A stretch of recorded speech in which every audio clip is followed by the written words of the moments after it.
망나니가 10명을 참수한 날이었습니다. 무슨 소리야? 아니, 왜 여기에 아기가? 역적의 산모가 남기고 간 선물이었지요. 역적의 아들이라니. 키울 수도 없고 버릴 수도 없고. 미치겠구만. 망나니는 역적의 아들을 키우기로 결심했는데 오디오 야담을 찾아주셔서 감사합니다. 구독과 좋아요는 영상 제작에 큰 힘이 됩니다. 한양 서쪽 형장, 비가 억수같이 쏟아지는 밤이었습니다. 형장 한 구석에는 목 잘린 시신 19구가 나란히 놓여 있었는데 모두 영모죄로 처형당한 자들이었답니다. 핏물이 빗물과 섞여 흘러내렸고 하늘에서는 천둥이 요란하게 울렸지요. 강호는 형장 구석에 쪼그리고 앉아 술을 마시고 있었습니다. 나이는 35쯤 되어 보였는데 험상궂은 얼굴에 상처 자국이 여럿 있었고 머리카락은 산발한 채였답니다. 옆에는 피 묻은 큰 칼이 놓여 있었지요. 강호는 오늘도 10명의 목을 베었습니다. 망나니 일을 시작한 지 10년, 그동안 몇 명의 목을 베었는지 세어본 적도 없었는데 이제는 익숙해져서 손이 떨리지도 않았답니다. 하지만 술은 여전히 마셔야 했지요. 술을 마시지 않으면 밤에 잠을 잘 수가 없었답니다. 에이, 쓰다. 강호는 술을 한 모금 더 들이켰습니다. 쓴 막걸리가 목을 타고 넘어갔는데 오늘따라 더 쓰게 느껴졌답니다. 아마도 오늘 줄인 자들 중에 어린 놈이 있어서 그런 것 같았지요. 20도 안 되어 보이는 젊은이였는데 죽기 직전까지 울부짖으며 억울하다고 소리쳤답니다. 하지만 강호는 알고 있었습니다. 억울하든 억울하지 않든 자기는 그저 칼을 휘두를 뿐이라는 것을 말이지요. 망나니에게 죄인의 죄가 진짜인지 가짜인지는 중요하지 않았답니다. 비가 점점 더 세차게 쏟아졌습니다. 강호는 일어나 시신들을 수습하기 시작했는데 내일 아침 가족들이 시신을 찾아갈 때까지 멀쩡하게 보관해야 했답니다. 강호는 시신 하나하나를 멍석으로 감싸며 한쪽으로 옮겼지요. 9번째 시신을 옮기려는데 이상한 소리가 들렸습니다. 이앙, 이앙. 강호는 귀를 의심했습니다. 아기 우는 소리였는데 이 한밤중 형장에서 아기 소리가 들릴 리 없었답니다. 강호는 주위를 둘러봤지요. 소리는 마지막 시신 쪽에서 들려오고 있었답니다. 강호가 조심스럽게 다가갔습니다. 마지막 시신은 30대쯤 되어 보이는 여자였는데 양반집 부인처럼 보였답니다. 아마도 역적의 아내였을 것이지요. 여자의 치마가 불룩하게 부풀어 있었는데 그 안에서 아기 울음소리가 들렸답니다. 강호는 황급히 치마를 걷어 올렸습니다. 갓난아기 하나가 천에 쌓인 채 여자의 치마 속에 숨겨져 있었는데 아직 살아 있었답니다. 태어난 지 얼마 안 되어 보였는데 작고 빨간 얼굴로 울고 있었지요. 강호는 얼떨떨했습니다. 여자가 처형당하기 직전 아기를 치마 속에 숨긴 것이 분명했는데 기적적으로 아기는 살아남은 것이었답니다. 강호는 아기를 조심스럽게 들어 올렸지요. 아기는 강호의 품에 안기자 울음을 멈췄습니다. 작은 눈을 뜨고 강호를 쳐다봤는데 맑고 영롱한 눈동자였답니다. 강호는 그 눈을 보는 순간 가슴이 철렁했지요. 이 아이를 어떻게 해야 하나? 강호는 고민했습니다. 이 아기는 역적의 핏줄이었는데 만약 관아에 알리면 당연히 죽을 것이었답니다. 영모죄는 삼족을 멸하는 죄였고 갓난아기라도 예외는 없었지요. 하지만 그냥 내버려두면 굶어 죽거나 얼어 죽을 것이었답니다. 바로 그때였습니다. 거기 누구냐? 멀리서 소리가 들렸습니다. 야간 순찰을 도는 관군이었는데 형장 쪽에서 인기척을 느끼고 다가오고 있었답니다. 강호는 황급히 아기를 품속에 감췄지요. 관군 둘이 횃불을 들고 다가왔습니다. 강호를 보고는 인상을 찌푸렸는데 망난이라는 걸 알아본 것이었답니다. 뭐 하는 거냐? 강호가 술에 취한 척하며 대답했습니다. 시신 수습하고 있소이다. 관군이 주위를 둘러보더니 고개를 끄덕였습니다. 하지만 한 관군이 강호의 품이 불룩한 걸 보고 의심스러운 표정을 지었는데 한 걸음 더 다가왔답니다. 내 품 속에 뭐가 있느냐? 강호는 순간 식은땀이 흘렀습니다. 품 속의 아기가 또 울면 들킬 것이었는데 강호는 재빨리 자기 허벅지를 꼬집었답니다. 살을 세게 꼬집으니 아픔이 확 밀려왔고 강호는 비명을 질렀지요.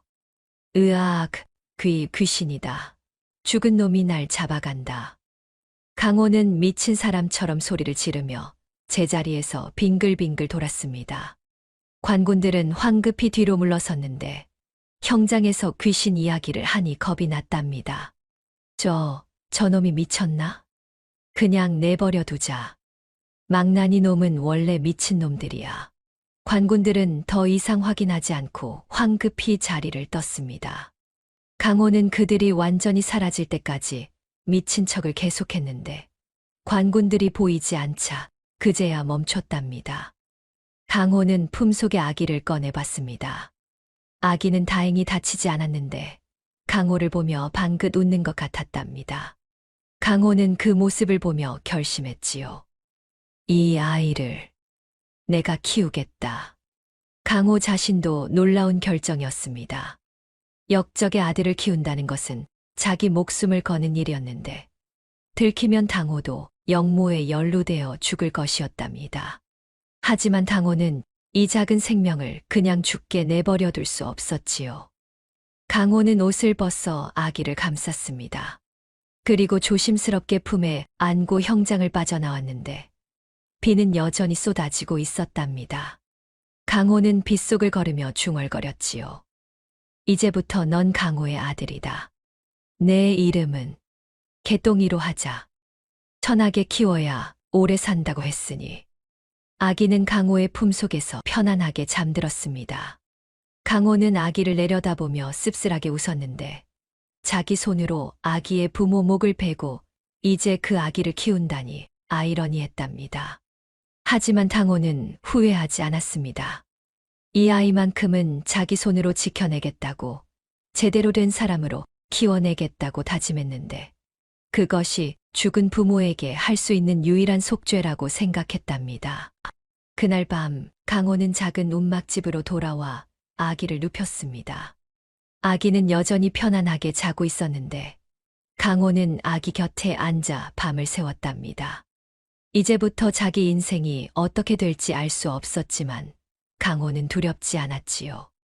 새벽이 밝아올 무렵 아기가 깨어나 울기 시작했습니다. 배가 고픈 것이었는데 강호는 황급히 이웃집으로 달려가 젖먹이는 안악에게 사정했답니다. 안악은 의아해했지만 강호가 간절히 부탁하자 젖을 물렸지요. 아기는 젖을 먹고는 다시 잠들었습니다. 강호는 아기를 내려다보며 생각했는데 이 아이를 키우는 것이 얼마나 힘들 일인지 알 수 없었답니다. 하지만 당호는 포기하지 않을 작정이었지요. 세월이 흘러 개똥이는 15살이 되었습니다. 강호는 아이를 키우며 평생 망나니 일을 계속했는데 낮에는 형장에서 칼을 휘두르고 밤에는 집에 돌아와 아이를 돌봤답니다. 개똥이는 무럭무럭 자라 얼굴이 준수하고 눈빛이 총명했지요. 하지만 마을 사람들은 개똥이를 좋게 보지 않았습니다. 망나니 자식이라는 것만으로도 천대를 받았는데 사람들은 개똥이를 보면 고개를 돌리거나 침을 뱉곤 했답니다. 어느 날 개똥이는 마을 서당 앞을 지나가다가 담장 너머로 들리는 훈장의 목소리에 발걸음을 멈췄습니다. 천자문을 가르치고 있었는데 개똥이는 담장에 귀를 바짝 대고 들었답니다. 그날부터 개똥이는 매일 서당 담장 밖에서 공부를 엿들었습니다. 비가 오나 눈이 오나 빠지지 않고 담장 밖에 섰는데 신기하게도 한 번 들으면 다 외워졌답니다. 석 달이 지나자 개똥이는 천자문을 다 외웠고 논어도 귀동냥으로 익혔지요. 어느 날 훈장이 어려운 문제를 냈는데 양반 자제들이 아무도 대답하지 못하고 있었습니다. 개똥이는 참지 못하고 작은 목소리로 대답했는데 그 목소리가 담장을 넘어 서당 안으로 들어갔지요. 군장이 밖으로 나와 개똥이를 발견했습니다. 군장은 개똥이에게 몇 가지 질문을 더 던졌는데 개똥이가 막힘없이 대답하자 감탄하며 서당 안으로 들어오라고 했답니다. 하지만 서당 안으로 들어가자 최 부잣집 도련님이 벌떡 일어났습니다. 최 도련님이 버럭 화를 냈습니다. 이놈이 누구냐? 백정놈이 감히 서당에 들어와. 내 놈 아비가 사람 목 베는 망나니 아니냐? 다른 아이들도 일제히 일어나 개똥이를 밀쳐냈습니다. 군장이 말리려 했지만 소용없었는데 개똥이는 결국 서당 밖으로 내쳐져 땅바닥에 넘어졌답니다. 개똥이는 집으로 돌아왔습니다. 강호는 마당에서 칼을 닦고 있었는데 아들의 모습을 보고 깜짝 놀라 달려왔답니다. 강호가 다급히 물었습니다. 개똥아, 무슨 일이냐? 개똥이는 고개를 저으며 대답했습니다. 아무것도 아닙니다, 아버지. 하지만 강호는 알고 있었습니다. 자기 때문에 아들이 고생한다는 게 너무 괴로웠답니다. 그날 밤 강호는 잠을 이룰 수 없었습니다. 개똥이가 방에서 혼자 울고 있는 소리가 들렸는데 강호는 주먹을 쥐고 이를 악물었답니다. 다음 날 새벽 강호는 땅속 깊이 묻어둔 항아리를 꺼냈습니다. 30년 동안 망나니 일을 하며 모은 돈이 가득 들어 있었는데 강호는 그 돈을 보자기에 싸서 품속에 넣고 한양으로 향했지요. 강호는 사흘을 걸어 한양에 도착했습니다. 족보를 파는 곳을 찾아다녔는데 겨우 뒷골목 작은 집에 사는 족보 장수를 찾았답니다. 강호가 품속에서 돈을 꺼내 보이며 말했습니다. 이게 제가 가진 전부입니다. 이 돈으로 살 수 있는 가장 좋은 족보를 주십시오. 족보 장수는 돈을 세어보더니 안방으로 들어가 족보 하나를 꺼내왔습니다. 강호는 떨리는 손으로 족보를 받았는데 세상에서 가장 귀한 보물 같았답니다. 강호는 집으로 돌아와 개똥이를 불렀습니다. 개똥이가 다가오자 강호는 품속에서 족보를 꺼내 보였지요. 강호가 떨리는 목소리로 말했습니다. 개똥아, 이 족보 하나를 사기 위해 이 아비는 30년 동안 100명 넘는 사람의 목을 베어야 했다. 그러니 선우야, 너는 제발 이 아비처럼 손에 붉은 피 묻히지 마라. 너는 손에 검은 먹물만 묻히고 살 거라. 선우는 더 이상 참지 못하고 울음을 터뜨렸습니다. 아버지를 꼭 안으며 울었는데 강호도 함께 울었답니다. 며칠 후 강호는 선우를 불러 말했습니다. 강호가 조심스럽게 말했습니다. 선우야, 이 마을 서당에서는 내가 누군지 다들 안다. 하지만 산 너머 저쪽 마을 서당에 가면 아무도 너를 모를 게다. 거기까지는 걸어서 2시즌이 넘게 걸리지만 내가 할 수 있겠느냐? 선우는 눈을 반짝이며 대답했습니다. 할 수 있습니다, 아버지. 다음 날부터 선우는 새벽 일찍 일어나 먼 마을로 향했습니다. 산길을 넘고 개울을 건너 2시즌이 넘게 걸어가야 했는데 아직 해가 뜨기 전에 출발해야 서당 시작 시간에 맞출 수 있었답니다. 선우는 족보를 들고 먼 마을 서당에 갔습니다. 군장은 족보를 확인하고는 선우를 받아들였는데 양반 집안의 자제라면 당연히 가르쳐야 했답니다. 아무도 선우의 출신을 의심하지 않았지요. 선우는 낮에는 서당에서 공부하고 저녁이 되면 다시 2시즌을 걸어 집으로 돌아왔습니다. 매일 4시즌이 넘게 걷는 것은 힘들었지만 선우는 한 번도 불평하지 않았답니다. 아버지가 흘린 피와 땀을 생각하면 이 정도는 아무것도 아니었지요.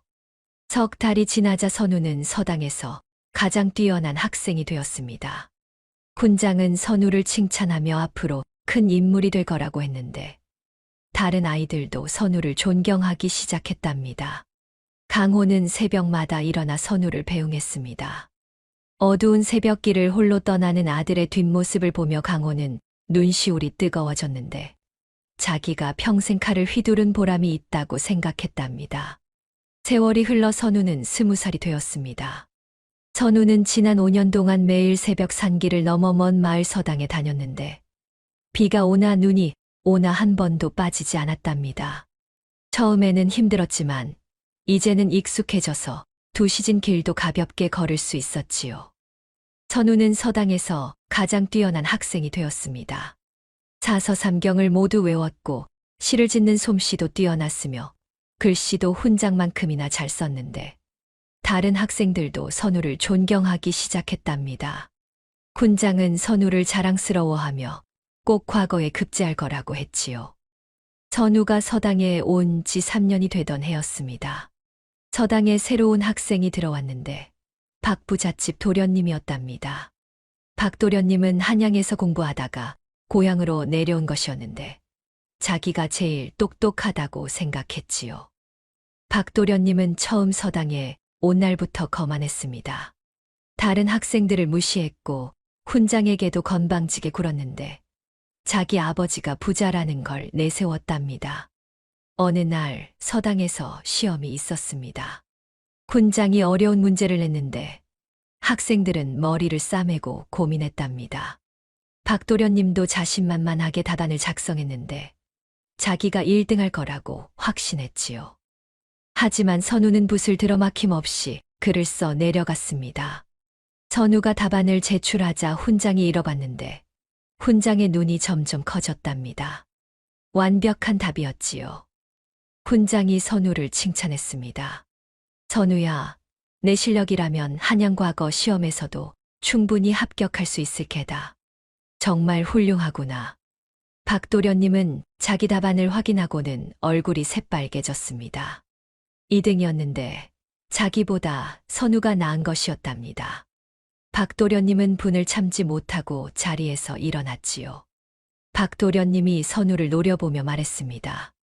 훈장님, 이상합니다. 선우가 어찌 저보다 나을 수 있습니까? 혹시 답안을 베낀 게 아닙니까? 인상을 찌푸렸습니다. 자기가 지켜보는데 답안을 베낄 수 있을 리 없었는데 박도련님의 말이 어처구니 없었답니다. 훈장이 엄하게 말했습니다. 박씨, 말을 조심하거라. 내가 직접 지켜봤는데 선우가 답안을 베꼈다니 무슨 소리냐. 내가 못한 것을 남 탓으로 돌리지 마라. 박도련님은 입을 다물었지만 선우를 향한 질투심은 더욱 커졌습니다. 그날 이후로 박도령님은 틈만 나면 선우를 괴롭혔는데 다른 학생들 앞에서 선우를 무시하거나 비웃곤 했답니다. 어느 날 쉬는 시간이었습니다. 박도련님이 다른 학생들을 모아놓고 큰 소리로 말했는데 선우에게 들으라는 듯이 말했답니다. 박도련님이 비아냥거리며 말했습니다. 내 아버지는 한양에 큰 기와집이 있고 땅도 100마직이나 있다. 우리 집안은 대대로 양반이었고 조상 중에 정승도 계셨지. 너희는 어떠냐? 다른 학생들도 너도 나도 자기 집안을 자랑했습니다. 어떤 학생은 할아버지가 현감을 지냈다고 했고 어떤 학생은 삼촌이 한양에서 벼슬 한다고 했는데 모두들 자기 집안이 훌륭하다고 뽐냈지요. 박도련님이 선우에게 물었습니다. 선우야, 너는 어느 집안 자제냐? 내 아버지는 무슨 벼슬을 하시느냐? 선우는 잠시 망설였습니다. 아버지가 망난이라는 걸 말할 수 없었는데 선우는 조심스럽게 대답했답니다. 저희 아버지는 벼슬을 하지 않으십니다. 그저 평범하게 사십니다. 박도련님이 코웃음을 쳤습니다. 평범하게 산다고? 그럼 양반도 아니란 말이냐? 족보는 어떻게 구했느냐? 혹시 돈 주고 산 것 아니냐? 선우는 얼굴이 붉어졌습니다. 사실이었기 때문에 더욱 부끄러웠는데 하지만 화를 내지 않고 차분하게 대답했답니다. 족보는 조상님께서 물려주신 것입니다. 박도련님이 계속 따졌습니다. 조상이 누구냐? 어느 벼슬을 지냈느냐? 우리 집안만큼 훌륭하냐? 선우는 대답하지 않았습니다. 사실 선우도 족보에 적힌 조상이 누군지 잘 몰랐는데 강호가 산 족보였기 때문이었답니다. 선우는 고개를 숙이고 있었지요. 바로 그때 훈장이 나타났습니다. 훈장은 박도련님을 보고 얼굴이 굳어졌는데 방금 무슨 일이 있었는지 다 들은 것 같았답니다. 훈장이 버럭 화를 냈습니다. 이놈, 또 남을 괴롭히는 게냐. 사람의 가치는 조상이 아니라 자기 자신이 만드는 것이다. 선우는 누구보다 열심히 공부하고 있는데 내가 무슨 자격으로 남을 무시하느냐. 박도련님은 깜짝 놀라 뒤로 물러섰습니다. 훈장이 이렇게 화를 낸 적이 없었는데 박도련님은 겁이 났답니다. 훈장이 계속 말했습니다. 너는 집안만 믿고 교만하디 그런데 그것이 진짜 양반의 모습이냐? 진짜 양반은 겸손하고 남을 존중하는 법이다. 당장 선우에게 사과하거라. 박도련님은 억지로 선우에게 고개를 숙였습니다. 하지만 진심이 아니었는데 눈빛에는 여전히 분노가 가득했답니다. 선우는 박도련님의 사과를 받았지만 마음이 불편했지요. 그날 저녁 선우는 집으로 돌아오는 길에 많은 생각을 했습니다. 자기가 정말로 이 족보의 주인인가? 과연 과거에 급제할 자격이 있는가 하는 의문이 들었는데 발걸음이 무거웠답니다. 언젠가 진실이 드러나면 어떻게 될까 하는 두려움도 있었지요. 집에 도착하니 강호가 마당에서 선우를 기다리고 있었습니다. 강호는 선우의 표정을 보고 무슨 일이 있었다는 걸 눈치챘는데 선우를 불러 앉혔지요. 강호가 걱정스럽게 물었습니다. 선우야, 무슨 일이 있었느냐? 얼굴이 좋지 않구나. 선우는 한참을 망설이다가 입을 열었습니다. 서당에서 있었던 일을 이야기했는데 자기가 족보의 진짜 주인이 아니라는 게 부끄럽다고 했답니다. 그리고 언젠가 진실이 들킬까봐 두렵다고도 했지요. 강호는 아들의 손을 꼭 잡았습니다. 선우야, 족보는 종이일 뿐이다. 중요한 건 내가 얼마나 열심히 공부했느냐는 거란다. 너는 누구보다 뛰어나고 누구보다 성실하다. 그것이 진짜 양반이 되는 길이란다. 선우는 아버지의 말을 듣고 눈물이 났습니다.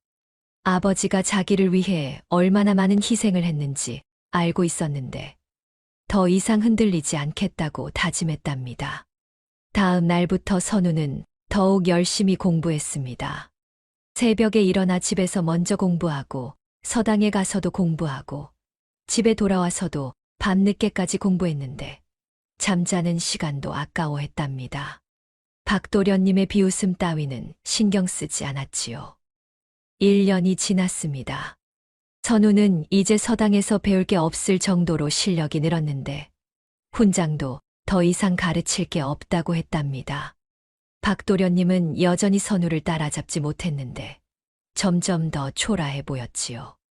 어느 날 훈장이 선우를 불러 말했습니다. 선우야, 이제 내가 한양으로 가서 과거를 볼 때가 되었다. 내 실력이라면 반드시 급제할 것이다. 나는 내가 자랑스럽구나. 선우는 고개를 끄덕였습니다. 마침내 때가 온 것이었는데 선우는 가슴이 두근거렸답니다. 선우는 집으로 돌아와 강호에게 말했습니다. 한양으로 가서 과거를 보고 싶다고 훈장님께서 허락하셨다고 했는데 강호는 아들을 보며 눈시울이 뜨거워졌지요. 강호가 말했습니다. 선우야, 마침내 그날이 왔구나. 아비는 내가 자랑스럽다. 한양에 가서 내 실력을 마음껏 펼쳐라. 그날 밤 강호는 잠을 이루지 못했습니다. 아들이 한양으로 간다는 게 기쁘기도 하고 두렵기도 했는데 혹시 한양에서 선우의 출신이 들키지 않을까 걱정되었답니다. 하지만 강호는 아들을 믿기로 했지요. 며칠 후 선우는 한양으로 떠날 준비를 했습니다. 강호는 아들에게 줄 노자돈을 준비했는데 그동안 아껴뒀던 돈을 모두 꺼냈답니다. 많은 돈은 아니었지만 선우가 한양에서 지낼 수 있을 만큼은 되었지요. 강호가 선우에게 돈을 건네며 말했습니다. 선우야, 한양 가는 길이 멀고 힘들 게다. 이 돈으로 좋은 숙소에서 묵고 좋은 음식 먹으며 시험 준비 잘하거라. 아비는 여기서 내가 급제했다는 소식을 기다리마. 선우는 눈물을 흘리며 아버지를 안았습니다.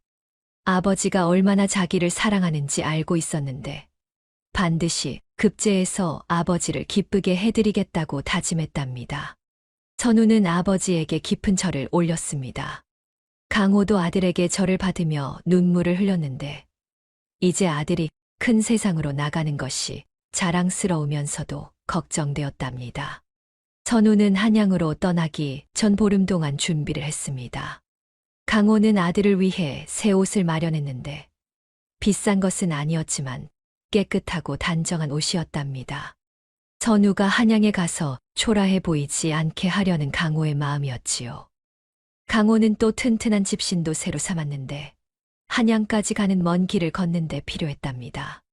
강호는 밤마다 등불을 켜고 바느질을 했는데 손가락이 부르트도록 정성껏 옷을 지었지요.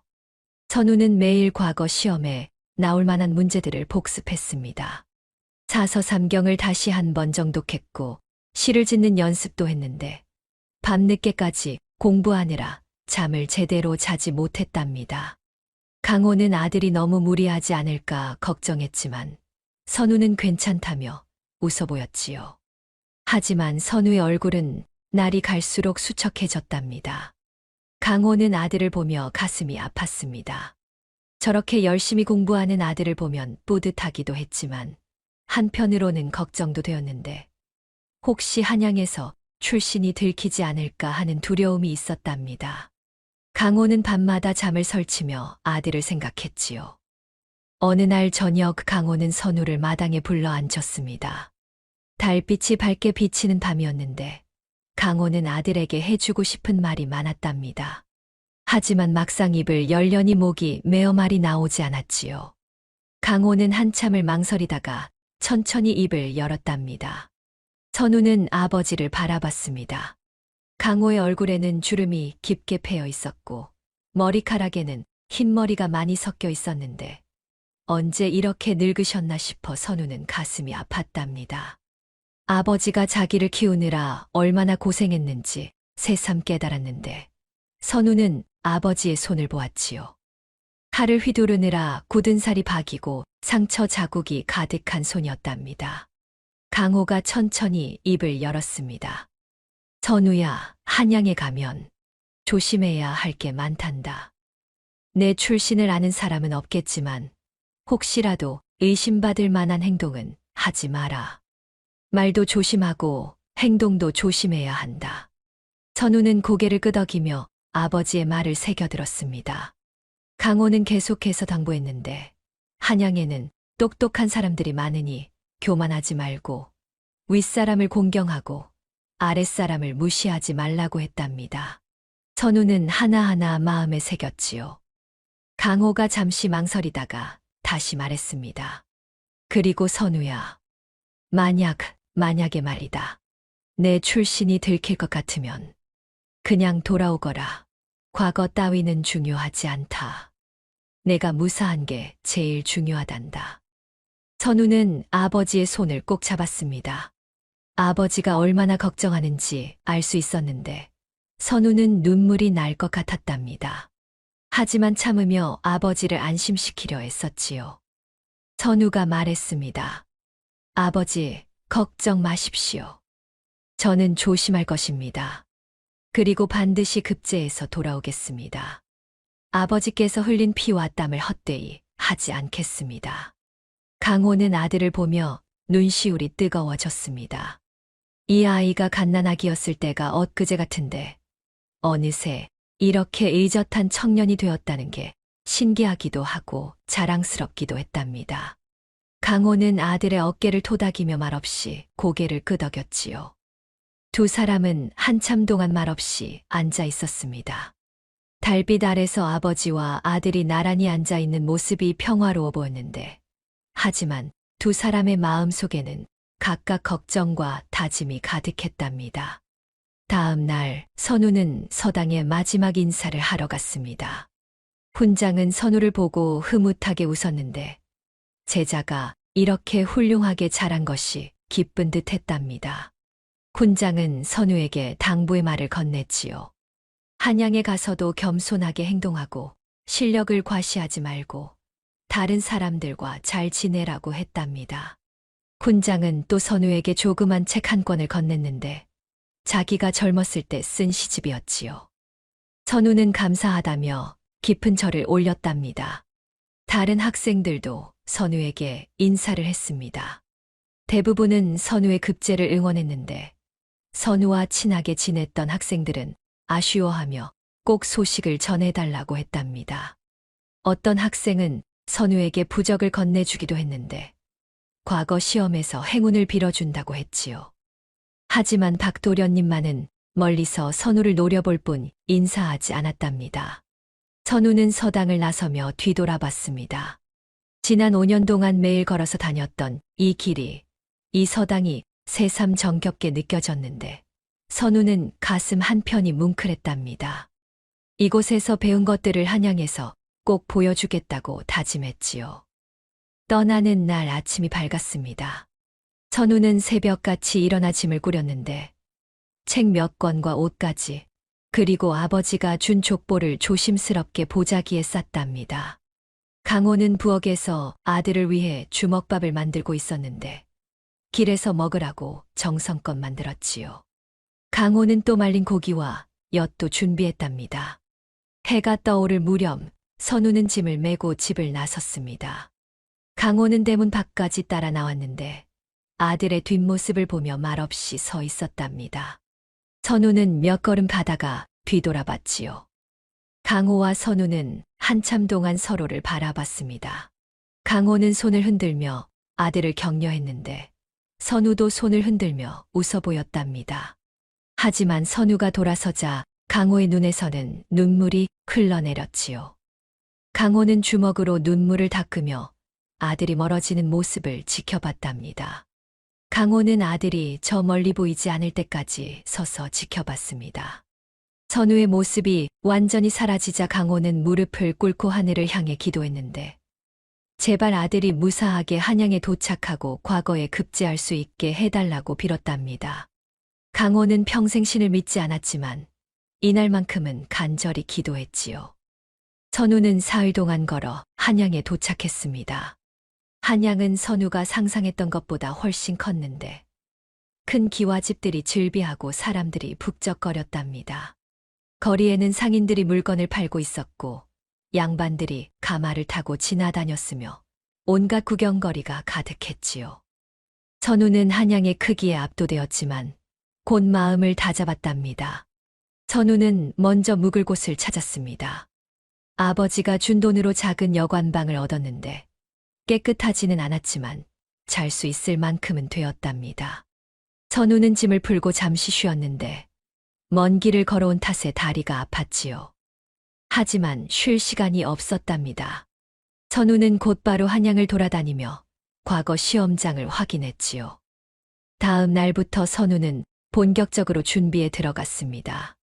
시험은 보름 후에 치러질 예정이었는데 선우는 그때까지 열심히 준비하기로 했답니다.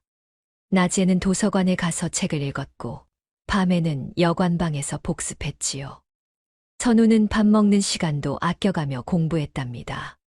한양에는 과거 시험을 보러 온 선비들이 많았습니다.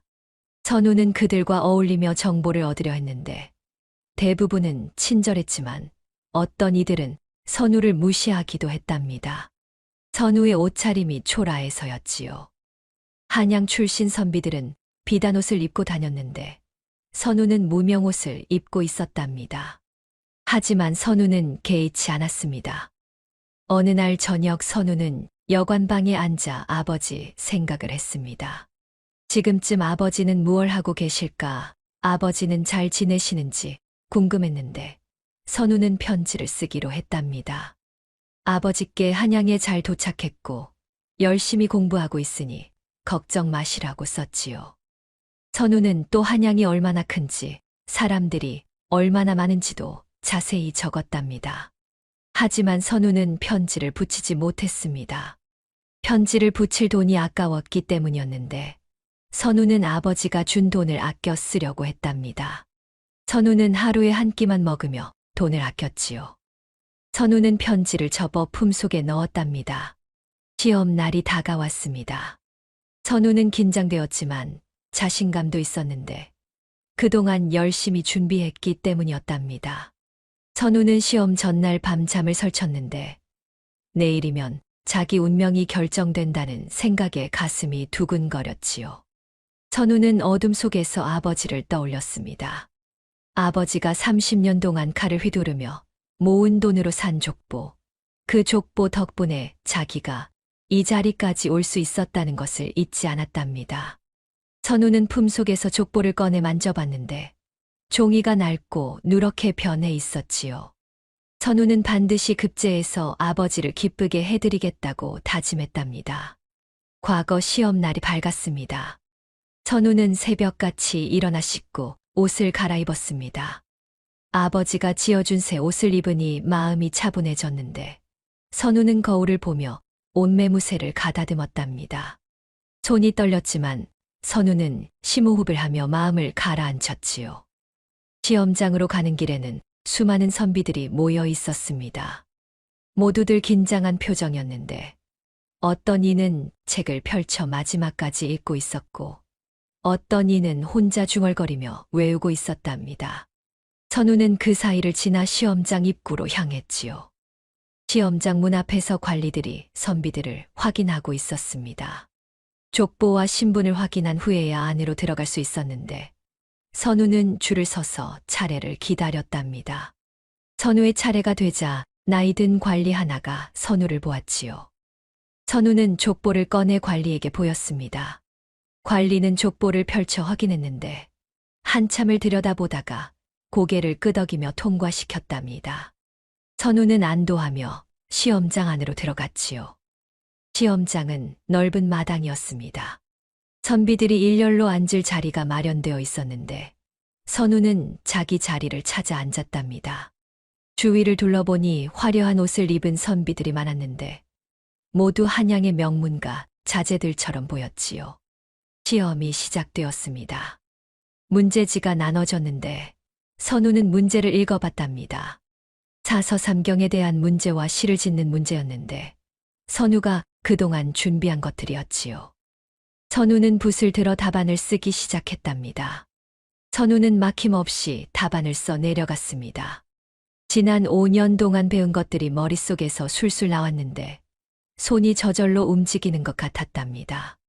선우는 시도 막힘없이 지었는데 아버지에 대한 감사의 마음을 담아 지었지요. 다른 선비들이 고민하며 붓을 멈추는 동안 선우는 쉬지 않고 써 내려갔답니다. 시험이 끝나고 선우는 시험장을 나왔습니다. 다른 선비들은 서로 문제에 대해 이야기하며 걱정하고 있었는데 선우는 잘 봤다는 확신이 들었답니다. 선우는 여관으로 돌아가 쉬었지요. 며칠 후 합격자 발표가 있었습니다. 선우는 다른 선비들과 함께 발표장으로 갔는데 수많은 사람들이 모여 있었답니다. 방이 나붙자 사람들이 몰려들어 확인했지요. 선우는 천천히 다가가 방을 확인했습니다. 합격자 명단을 위에서부터 읽어 내려갔는데 맨 위에 큰 글씨로 장원급제자 이름이 적혀 있었답니다. 선우의 이름이었지요. 선우는 믿을 수 없어 다시 한번 확인했는데 분명히 자기 이름이었답니다. 주위 사람들이 웅성거렸습니다. 장원급제를 한 선비가 누구냐고 물어봤는데 선우가 자기라고 하자 사람들이 박수를 쳤답니다. 어떤 이는 선우에게 다가와 축하한다며 악수를 청했고 어떤 이는 선우의 집안이 어디냐고 물었지요. 선우는 기쁨에 눈물이 날 것 같았습니다. 아버지가 흘린 피와 땀이 헛되지 않았다는 생각에 가슴이 벅찼는데 선우는 얼른 고향으로 돌아가 아버지께 이 기쁜 소식을 전하고 싶었답니다. 하지만 바로 그때였습니다. 시험장 입구에서 족보를 확인했던 나이 든 관리가 선우를 보고 다가왔는데 얼굴에 심각한 표정을 짓고 있었답니다. 관리가 선우를 불렀습니다. 장원급제한 선비, 잠깐 이리 와 보시오. 선우는 가슴이 철렁했습니다. 무슨 일인가 싶어 관리에게 다가갔는데 관리는 선우를 한적한 곳으로 데려갔답니다. 관리가 낮은 목소리로 물었습니다. 그대 족보를 다시 한번 보여주시오. 선우는 떨리는 손으로 족보를 꺼냈습니다. 관리는 족보를 받아 자세히 들여다봤는데 이번에는 한참을 살펴봤답니다. 선우는 식은땀이 흘렀지요. 관리가 말했습니다. 이상하오. 이 족보의 종이와 먹 색깔이 최근에 쓴 것처럼 보이는데 대대로 내려온 족보치고는 너무 새 것 같소. 선우는 당황했습니다. 사실 그 족보는 5년 전에 아버지가 돈 주고 산 것이었는데 선우는 어떻게 대답해야 할지 몰랐답니다. 선우가 떨리는 목소리로 대답했습니다. 저희 집안이 가난하여 족보를 잘 보관하지 못했습니다. 그래서 몇 해 전에 다시 베껴 쓴 것입니다. 관리는 의심스러운 눈초리로 선우를 쳐다봤습니다. 선우의 대답이 그럴듯하긴 했지만 뭔가 석연치 않은 구석이 있었답니다. 관리가 다시 물었습니다. 그대 아버지는 무엇을 하시는가? 어디 사시는가? 선우는 아버지가 망난이라는 걸 절대 말할 수 없었습니다. 선우는 조심스럽게 대답했는데 아버지는 시골에서 농사를 짓는다고 거짓말을 했답니다. 관리는 선우의 대답을 듣고 한참을 생각했습니다. 선우의 얼굴과 말투, 행동 거지가 평범한 양반 자제와는 달라 보였는데 뭔가 숨기는 것 같았답니다. 하지만 족보가 있고 시험도 통과했으니 관리로서는 확실한 증거가 없었지요. 관리가 말했습니다. 좋소. 일단은 믿겠소. 하지만 그대를 계속 지켜볼 것이요. 만약 거짓이 드러나면 장원급제도 취소되고 큰 벌을 받을 것이요. 선우는 고개를 숙이며 알겠다고 대답했습니다. 관리는 족보를 돌려주고 가버렸는데 선우는 그 자리에 서서 한참을 떨었답니다. 선우는 여관으로 돌아왔습니다. 기쁨은 온데간데 없고 두려움만 남았는데 관리가 자기를 의심하고 있다는 게 너무 무서웠답니다. 선우는 방에 들어가 주저앉았지요. 선우는 생각했습니다. 만약 자기가 망나니 자식이라는 게 들키면 어떻게 될까? 장원급제도 빼앗기고 아버지도 벌을 받지 않을까 하는 걱정이 들었는데 선우는 괴로워했답니다. 다음 날 선우는 관아에 첫 출근을 했습니다. 장원급제를 했으니 예조에 배치되었는데 다른 관리들이 선우를 보고 축하한다며 반겼답니다. 하지만 선우는 마음이 편치 않았지요. 며칠 동안 선우는 일을 하며 조심스럽게 행동했습니다.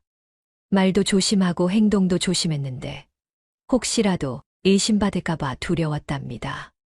선우는 다른 관리들과 어울리는 것도 꺼렸지요. 어느 날 선우는 복도에서 그 나이 든 관리와 마주쳤습니다.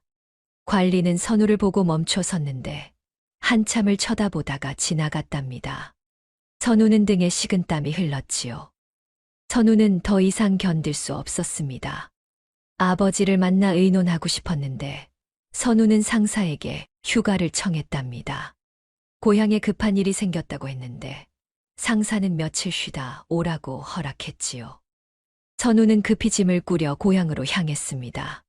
한시라도 빨리 아버지를 만나고 싶었는데 선우는 밤낮으로 걸어 이틀 만에 고향에 도착했답니다.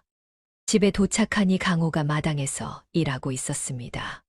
강호는 선우를 보고 깜짝 놀라 달려왔는데 아들이 장원급제했다는 소식을 듣고 기뻐하고 있었답니다. 강호가 선우를 안으며 말했습니다.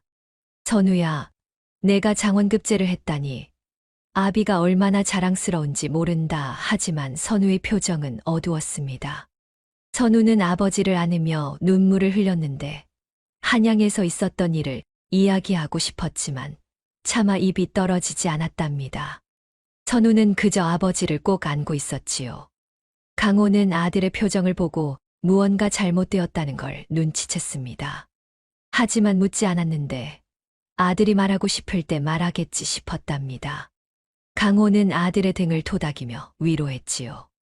선우는 집에서 며칠 동안 쉬었습니다. 강호는 아들을 위해 맛있는 음식을 만들어 주었는데 선우가 좋아하는 된장찌개와 나물을 정성껏 준비했답니다. 선우는 오랜만에 아버지가 해준 음식을 먹으며 마음이 조금 편해졌지요. 하지만 선우는 여전히 불안했습니다. 한양의 관리가 자기를 의심하고 있다는 게 머릿속을 떠나지 않았는데 선우는 밤마다 악몽을 꾸었답니다. 족보가 가짜라는 게 들켜서 끌려가는 꿈이었지요. 강호는 아들을 보며 걱정했습니다. 선우가 장원급제를 했는데도 전혀 기뻐 보이지 않았는데 무슨 일이 있는 게 분명했답니다. 강호는 아들에게 물어보고 싶었지만 선우가 먼저 말할 때까지 기다리기로 했지요. 사흘째 되는 날 마을에 소식이 퍼졌습니다. 선우가 장원급제를 했다는 소문이 온 마을에 퍼졌는데 사람들이 강호네 집으로 축하하러 왔답니다. 평소에 강호를 무시하던 사람들도 이제는 공손하게 인사했지요. 저녁 무렵 마을 사람들이 강호네 집 마당에 모였습니다. 마을 이장이 술과 음식을 가져왔고 사람들은 선우의 합격을 축하하며 잔치를 벌였는데 강호도 오랜만에 웃으며 사람들과 어울렸답니다. 술이 몇 순배 돌고 분위기가 무르익었습니다. 사람들은 선우에게 한양 이야기를 들려달라고 했고 선우는 한양이 얼마나 크고 사람들이 많은지 이야기했답니다. 사람들은 감탄하며 들었지요. 그런데 마을 구석에 앉아있던 늙은 노인 하나가 술에 취해 비틀거렸습니다. 70이 넘은 노인이었는데 평소에 술을 좋아해서 마을 사람들이 주정뱅이라고 불렀답니다. 노인은 술잔을 기울이며 중얼거렸지요. 노인이 술에 취해 큰 소리로 말했습니다. 에이, 좋아라. 망나니 자식이 장원급제를 하다니. 세상 참 요상하게 돌아가네. 마을 사람들이 순간 조용해졌습니다. 노인의 말에 모두들 얼어붙었는데 선우도 노인을 쳐다봤답니다. 강호의 얼굴이 새하얗게 질렸지요.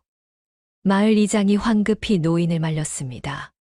영감님, 술 드시고 헛소리 마십시오. 하지만 노인은 멈추지 않았습니다. 술에 완전히 취해서 정신이 없었는데 계속 중얼거렸답니다. 노인이 선우를 가리키며 말했습니다. 저놈은 강호 자식이 아니여. 15년 전 역적으로 몰려 죽은 김 대감의 자식이지. 내가 그날 밤 봤다고. 강호가 핏빛 칼 들고 갓난아기 안고 오는 걸 봤단 말이여. 선우는 얼어붙었습니다. 노인의 말이 귀에 들어왔는데 무슨 뜻인지 이해할 수 없었답니다. 자기가 강호의 자식이 아니라고? 역적의 자식이라고? 선우는 고개를 저었지요. 마을 사람들이 웅성거렸습니다. 모두들 충격을 받았는데 어떤 이는 노인의 말이 사실이냐고 강호를 쳐다봤답니다. 강호는 아무 말도 하지 못하고 그 자리에 서 있었지요. 선우가 떨리는 목소리로 물었습니다. 아버지, 저게 무슨 소리입니까? 제가 아버지 자식이 아니라니. 거짓말이지요? 강호는 대답하지 못했습니다. 입술이 떨렸지만 말이 나오지 않았는데 강호는 고개를 떨구었답니다. 그 모습을 본 선우는 가슴이 무너지는 것 같았지요. 노인이 계속 말했습니다. 그뿐인가? 그 아이 부모 목을 친 게 누군가? 바로 강호 내 이놈이지. 내가 칼 들고 김대감 부부 목을 쳤잖아. 그리고 그 아기를 몰래 빼돌려 키웠고. 선우는 비틀거렸습니다. 아버지가 자기 친부모를 죽였다는 말이었는데 도저히 믿을 수 없었답니다. 선우는 아버지를 쳐다봤지요. 아버지, 말씀해 주십시오. 거짓말이라고 해 주십시오. 강호는 천천히 고개를 들었습니다. 눈에는 눈물이 가득 고여 있었는데 강호는 떨리는 목소리로 말했답니다.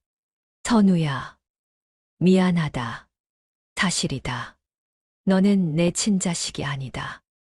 15년 전 내가 내 친부모를 죽였고 그날 밤 너를 발견해서 차마 버릴 수 없어 키웠단다. 선우는 그 자리에 주저앉았습니다. 온몸에 힘이 빠졌는데 머릿속이 하얗게 변했답니다. 지금까지 믿었던 모든 것이 무너지는 것 같았지요. 마을 사람들은 서로 얼굴만 쳐다보며 어쩔 줄 몰라 했습니다.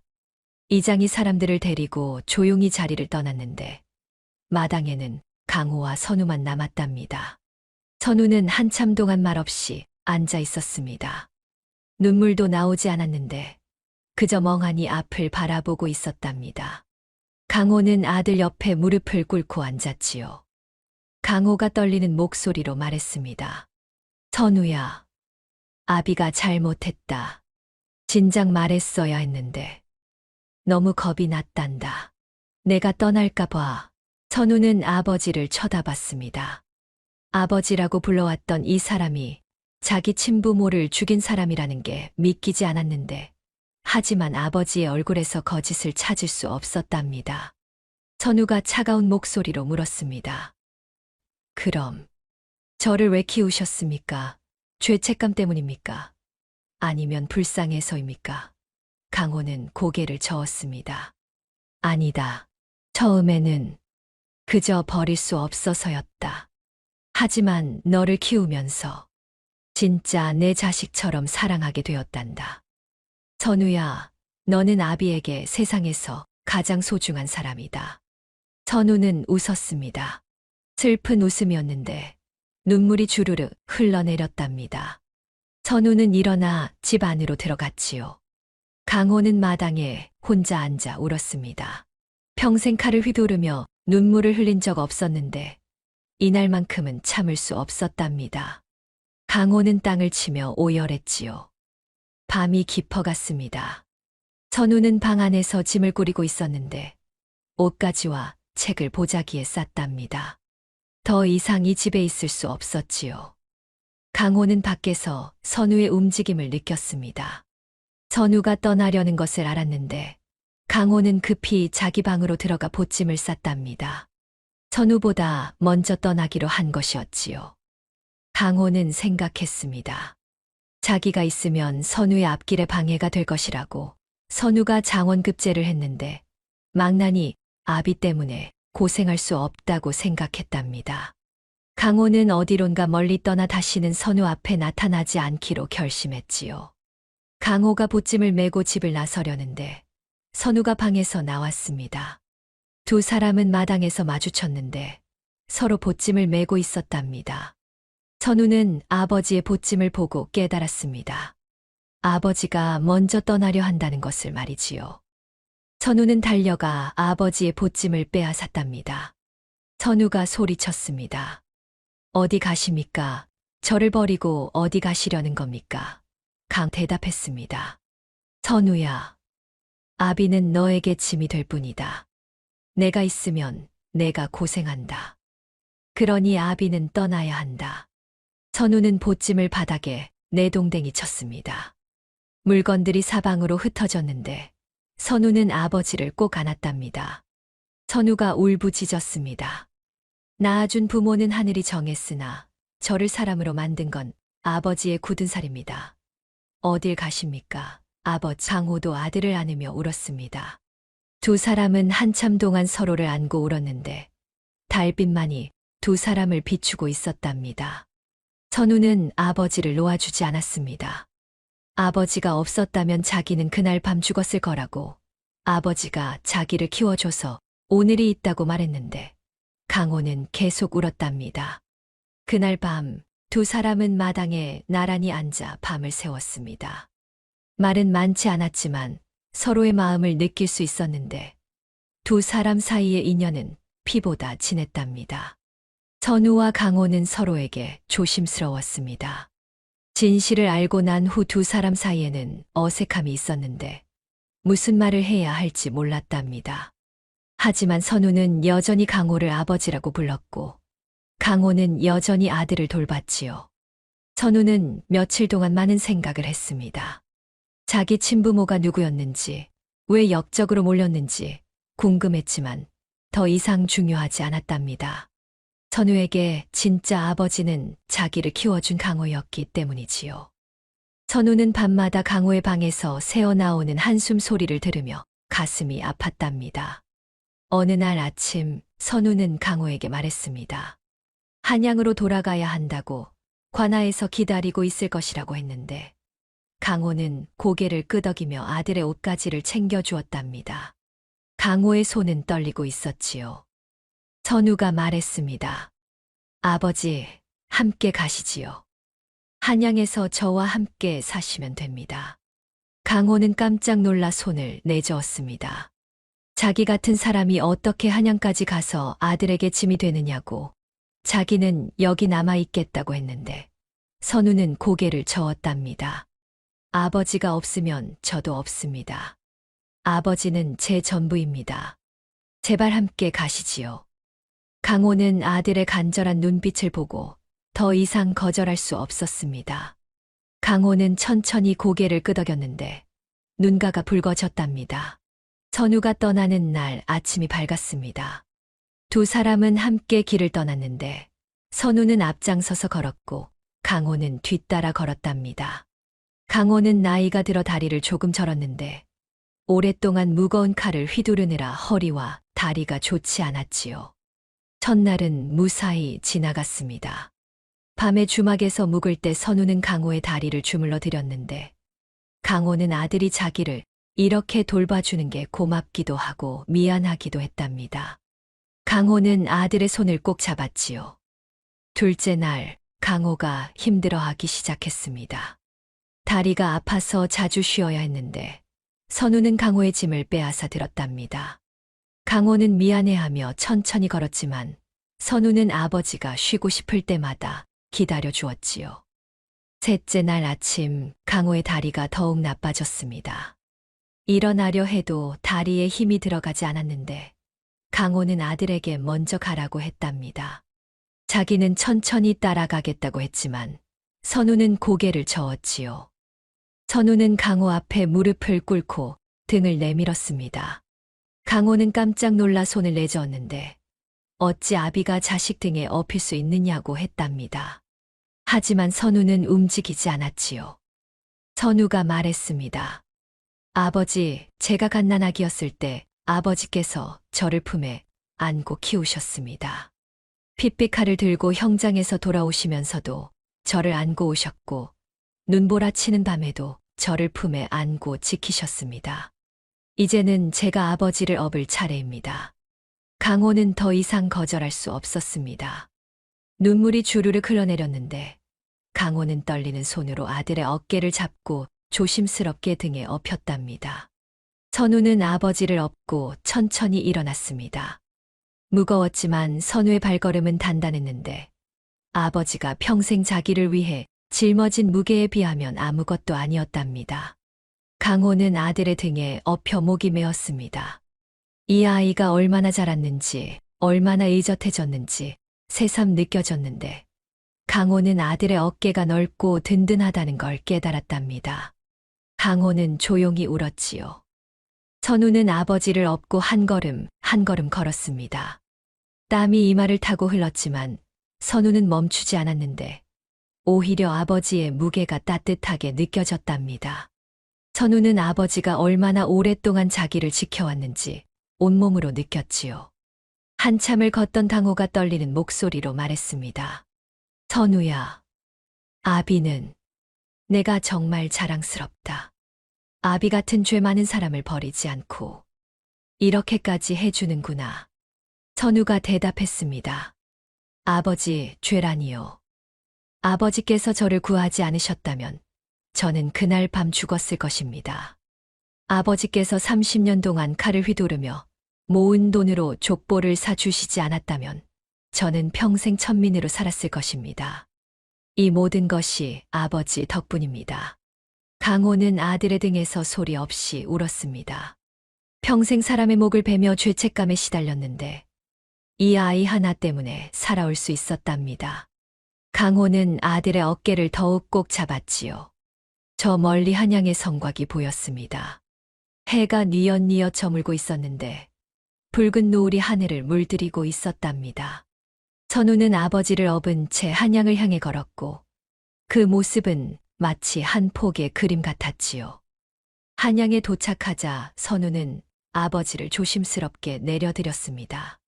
강호의 다리는 많이 나아져 있었는데 두 사람은 나란히 서서 한양을 바라봤답니다. 성문 안으로 사람들이 오가고 있었고 저녁 연기가 피어오르고 있었지요. 선우는 아버지를 모시고 한양으로 들어갔습니다. 선우가 사는 집으로 가서 아버지를 위한 방을 마련했는데 강호는 한양에서 아들과 함께 살기로 했답니다. 강호는 이제 망나니 일을 그만두고 조용히 여생을 보낼 수 있게 되었지요. 며칠 후 선우는 관아에 복귀했습니다. 상사들이 선우를 반겼는데 선우는 열심히 일하며 인정받았답니다. 그 나이 든 관리도 더 이상 선우를 의심하지 않았고 오히려 장원급제한 젊은이를 칭찬했지요. 어느 날 저녁 선우는 일을 마치고 집으로 돌아왔습니다. 마당에서 강호가 나무를 다듬고 있었는데 선우를 보고 반갑게 웃었답니다. 강호는 이제 평화로운 얼굴이었지요. 평생 칼을 휘두르며 살았던 손에서 이제는 망치와 톱을 들고 있었답니다. 선우는 아버지 옆에 앉았습니다. 두 사람은 말없이 저녁 노을을 바라봤는데 편안한 침묵이었답니다. 강호는 아들의 어깨에 손을 얹었고 선우는 아버지의 손을 꼭 잡았지요. 세월이 흘렀습니다. 선우는 관아에서 승진을 거듭했고 강호는 집에서 조용히 지냈답니다. 두 사람은 저녁마다 함께 밥을 먹으며 하루를 이야기했는데 행복한 시간이었지요. 마을 사람들은 두 사람의 이야기를 들으며 감동했답니다. 망나니가 역적의 아들을 키워 장원급제시켰다는 이야기는 오래도록 전해졌습니다.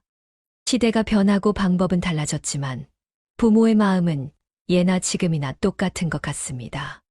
강호는 자식의 앞길을 위해 손에 피를 묻혔지만 지금 우리네 부모님들은 자식을 위해 손에 땀을 묻히며 살아가시지요. 내 자식만큼은 나보다 더 나은 세상에서 살게 하고 싶다는 그 간절한 마음 하나로 평생을 바친 세상 모든 아버지, 어머니들에게 이 이야기를 바칩니다. 오늘의 사자성어, 뼈에 사무치는 은혜, 백골란망 이야기였습니다.